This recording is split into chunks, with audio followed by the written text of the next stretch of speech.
Hi viewers, how you doing? I hope you're well, every single one of you. I hope you're all in good health. Today I have a guest with me, someone I look up to, I'm inspired by, motivated by, someone also a little bit like Gordon Ramsay, but he's not going to be using the F words today. He is a health and fitness expert and he's also an entrepreneur. Fadi Hussain, please take a seat. What an introduction, Ash. Fadi, Alright. long time, man. It's been a while, yeah, it's been a while. It's always a pleasure to have you on the show because I know once you start talking, this goes on forever. Yeah, it's always fun. Good. I'm glad you enjoyed it. Yeah, so first of all, how are you keeping? Good, very good. Okay, and a lot of people that don't know you, please introduce yourself again. So what you said right there was everything. A health and fitness expert, entrepreneur. I think that pretty much sums it. Okay, Yeah. so today, guys, we're going to talk about health and fitness, and then later on we'll talk a little about depression. So first of all, how important to you is health and fitness and general well-being? Well, I think it's everything, isn't it? It doesn't matter how much money you have or what job you have, what car you drive. If you haven't got your health, you don't have anything. 100%. So health, I think, it's the most important thing. And another thing I want to say is, these days there's so many people, they're just money orientated. So they'll spend a lot of money on fancy cars, on big houses, jewelries, watches, but they don't spend money on health and fitness or even going to the gym and stuff. Yeah, it's the wrong flex, because if you want to flex, which is fine, there's nothing wrong with flexing. It's 2023. There's Instagram, TikTok, whatever. The whole world is on a flex now, yeah. And I'm not going to stop anyone or tell anyone not to flex, and we should all live, very modest lifestyles. I'm not here to promote that. I am here to promote that, to be honest with you, but I'm not going to tell you to go and do that. But if you want to flex, what better is there to flex than your own health? Once you're out of that Ferrari and you weigh 25 stone, the Ferrari's gone. Someone else can sit into that Ferrari. But when you've got your physique, you're walking down the beach, and trust me when I say this, it is the best feeling in the world. If you want, as far as flex goes, it doesn't matter if you've got the latest Rolex watch on, the latest clothes on, doesn't matter if you're driving a £1 million car. The second you get out that car, the flex for you is gone. My flex, it never goes. And it's not me being cocky or arrogant or anything like that, but it's just here to tell you that if we're solely talking about flexing, because what you mentioned was very materialistic things. That's what you mentioned. You spoke about, everyone's so money orientated, and for what?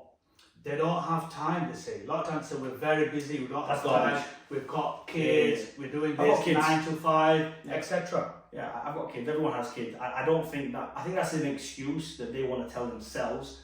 I don't want to hear it, and I don't think anyone else cares. So if they're saying that they're very busy, that's great, that's fine. Keep telling that excuse to yourself. We don't really, can I swear? No. Can I say shit? No, I can't say anything. We don't care. Nobody cares. So if you want to keep telling everybody, I don't have the time, great, you don't have the time. That's fine. That's you. You don't have the time. Go be fat. The way I see it, how long does it actually take for a workout? 45 minutes? Well, no one even said workout. You don't have to work out. If you don't want to work out, don't work out. Be healthy. There's other ways of being healthy. You could walk. You could go for a walk everywhere. Sell your car. Go flex on the street. Take your top off. Go for a walk. You don't need to go to the gym to be healthy. And one thing people do is later on in life, they spend all that money on their health. Yeah, exactly. So it's a cycle. So ultimately, it all comes back to that. You can spend money on a car, you can spend money on women, you can spend money on whatever. But if you're laying on your deathbed, none of those things are really going to help you. Okay, yeah, a wife is probably going to nurture you, but she's not going to get you healthy. She's not going to get you back in shape, get you back on your feet, get you back doing what you love. So no matter what you do in life, unless, in fact, you know what, even if you're a food critic, you still need to be in shape. I was going to say, even if you're eating crap food for a living, I still think health is very important. The most important. Another thing I want to say is there's a lot of kids out there eating junk food, unhealthy things. They're always sat there just playing games on the computer. Yeah. A lot of them are not actually going out. And how can we encourage all these young generation people to get into fitness, sports, hobbies and stuff? Now, if you can't get encouraged nowadays, then you're never going to get encouraged. Because when I was a kid, there was no YouTube, there was no Facebook, no Instagram, nothing. The only thing that encouraged us was, again, media, but it was through television. So you was watching wrestling, you was watching Hulk Hogan, Ultimate Warrior, and these were larger than life characters. They probably didn't appeal to anybody. They certainly appealed to me, Arnold Schwarzenegger, Sylvester Stallone. So you had to watch the movies to see these. For me, the big one was Bruce Lee. You know, I wanted to look like Bruce Lee from a very young age, and I eventually achieved that by the time I got to 16. But today, you open Instagram and it's there. It's right in front of you. What more motivation do you need? So I think that's not the thing. I don't think we need more motivation. We have enough, but they're being lazy. I think they need to find hobbies. Like for yourself, you were into gym. Yeah, I myself, I went into martial arts, so that kept me active and it kept me busy. Yeah, competition is great. So when you do a hobby or something like that, you need some sort of competition, because if you have no competition, you don't have no will or drive to get up. So you feel very lazy, you feel very bored, sat at home, not doing anything, and you're thinking, what's the purpose of me even going to the gym? Nothing's going to happen. But if you compete with other guys from a very young age, I'm a very competitive guy at everything, literally everything. We could play Connect 4 right now. If you beat me, I'm not leaving until I beat you. You know, it's one of those things. So you need to have that competitive attitude from a young age. Next question to you. A lot of these food giants, McDonald's, Burger King, KFCs, they have all these nice, lovely pictures. These days, you don't see any of these big companies advertising health and fitness, eat healthy food, be active. It's all about all this negative stuff and getting these people more obese, because obesity is actually getting to a really high level at the moment. Oh, is that a question, Ash? Because that's a very loaded question in the sense where it depends where you want to go with this, because it's a circle, should I say, yeah? So when people are as big as McDonald's, obviously their marketing budget is ridiculous. The ridiculous marketing budget. If you, even for the World Cup, I think it was a couple of million just to get on the billboards. You know, so they were all over it. Any sporting event, they're there. So marketing is great. And if you notice, when McDonald's are selling anything on TV, they don't sell the product, they sell emotion. So you're never going to see an advert that says, hey, this is the new Big Mac, this is the new fillet of fish. They're going to see a guy there who looks like us. They never use overly attractive females or, you know, somebody who's successful stepping out of Ferrari, because we can't relate to that. They'll often use kids finishing a football match, going to McDonald's, having their chips, and it's the emotion. So the guy will be smiling, they'll be sat down, and maybe he'll be looking over at someone.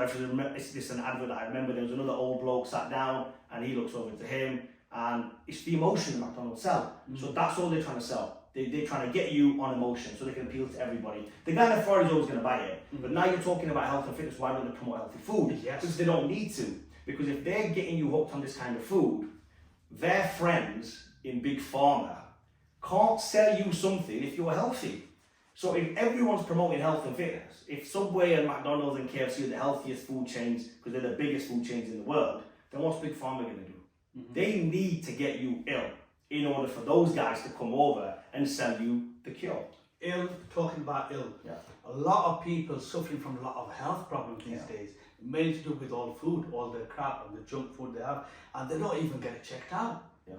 But they don't get it checked out. Well, and that's another thing they need to do, because you know your health is wealth, and if you leave it, guys, for too long, later on you're going to have some serious problems. Have you come across people like that? Many. I see them every day on the street. Everybody. I think everybody's like that, and especially in the UK now. Do you really want to go to the doctors? Do you trust the NHS? Would you want to go there? I wouldn't want to go there. I have an issue with me. I'll stay at home as long as I can. In fact, and then by the time I'm at home, I've sorted it out. I don't ever need to go to the NHS. I do all my healthcare out of the UK.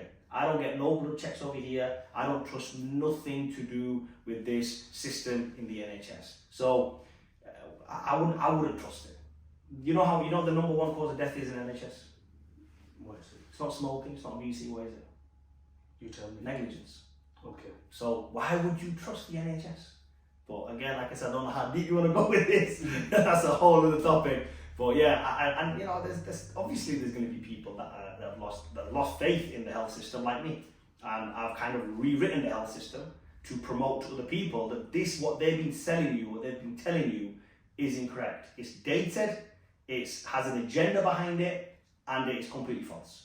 And people can't see it, because the issue is with these big companies, they've got a massive budget. So with them, it's like, okay, so if we keep feeding it to everybody, the propaganda that this is okay, this is what's supposed to happen. I don't want to talk about what happened 2-3 years ago, but we all know what we're talking about. If we keep feeding that enough, everybody's going to eventually believe it. Then you can get a healthcare expert on the other side, and he's all of a sudden a conspiracy theorist. He's obviously the odd one out. And that's what happens. So how far can we push as healthcare professionals? We're limited. But I've come across a lot of people when they basically don't do nothing about it. Yeah. At least you do something about it. Yeah, but it's not their fault. They're not in the right Even field. when they feel very unwell, they feel very sick, they don't do nothing. What do you want them to do?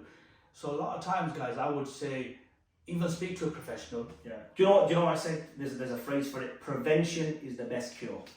So don't get there in the first place. There's no point sitting there, fat, overweight, unhealthy, your ticker's going over time, your high blood pressure, thinking, how did I get here? You should have never got there in the first place. But the thing is, when we hear there's high blood pressure medication, it's okay because we've got medication. Or your cholesterol's high, it's all right, we'll just take some medication. If those things never existed and you went to the doctors and said, you got high blood pressure? Yeah, go for a walk 10 hours a day. 10 hours a day? Yeah, 10 hours a day. Go for it. Don't want 1 hour. You're about to die. So you're going to walk 1 hour a day, do 10 minutes a day, go for 10-hour walk a day. Oh, it's a bit excessive. Yeah, but so is dying. Do you want to die or do you want to walk 10 hours a day? I'd walk 10 hours a day. Oh, your cholesterol's a little bit high, or the arteries are clogged up. Yeah, go for a walk 10 hours a day. What? Is it that simple? Are you going to go do it? No, you're going to take the medication. Definitely. The next thing I want to touch on, and it's quite light. So a lot of times people go shopping, they wear all these nice clothes, but it doesn't fit them. Okay. The reason they don't look. Yeah, of course. If you're not looking the business, you're not going to fit into clothes. So they actually go, oh, I want this, I don't look like that person. But obviously you have to kind of transform your physique. So everyone's not going to look like you unless they work out like you. Yeah. So I think a lot of times, guys, when you're actually doing shopping and stuff, I think you need to probably change your physique a little bit so you kind of fit into Yeah, if you wanna look good, or you wanna feel like what the mannequin is. Yeah. And here's the thing: the mannequin was there at many years ago. This is the mannequin. This is what's supposed to be the ideal physique.